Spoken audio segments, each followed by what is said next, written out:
Hello everyone, class 6th science, March 20. LBA lesson based assessment, LBA based unit test, chapter 10, living creatures exploring their characteristics. Objective type questions 5 into 1, 5 marks. First question, energy is released during the process of digestion, exertion, growth, respiration. Second question, what characteristic is common to all living beings? A. Growth, B. Reproduction, C. Movement, all of the above.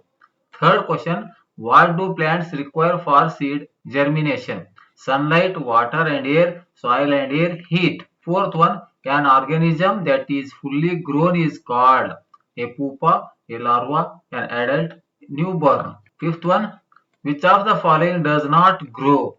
Tree, book, baby, butterfly. Second question, very short answer. Two questions, each question carries 1 mark. Sixth question, what is exertion? Seventh one, what is reproduction? Third question, short answer question, 2 marks question.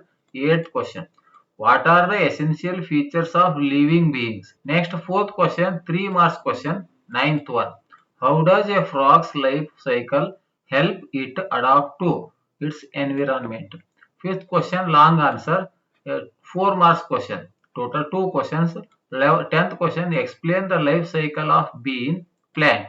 11th one, what are the similarities and distinguishing features in the life cycles of mosquito and a frog. ಆದ್ಮೇಲೆ 6ನೇ ತರಗತಿ ವಿಜ್ಞಾನ ವಿಷಯಕ್ಕೆ ಸಂಬಂಧಪಟ್ಟಿರುವಂತಹ ಒಂದು LB ಆಧಾರಿತ ಕಿರು ಪರೀಕ್ಷೆ ಮಾದರಿ ಪ್ರಶ್ನೆ ಪತ್ರಿಕೆಗಳ ವಿಡಿಯೋವನ್ನು ಮಾಡ್ತಾ ಇದ್ದೀನಿ. ಪ್ರತಿ ವಿಡಿಯೋದ ಡಿಸ್ಕ್ರಿಪ್ಷನ್ ಬಾಕ್ಸ್ ನಲ್ಲಿ ಅದರ PDF ಲಿಂಕ್ ಕೂಡ ಕೊಟ್ಟಿರುತ್ತೇನೆ ಅಂತ ಹೇಳುತ್ತಾ ಈ ವಿಡಿಯೋ ನೋಡಿರುವ ತಮ್ಮೆಲ್ಲರಿಗೂ ನನ್ನ ನಮಸ್ಕಾರಗಳು.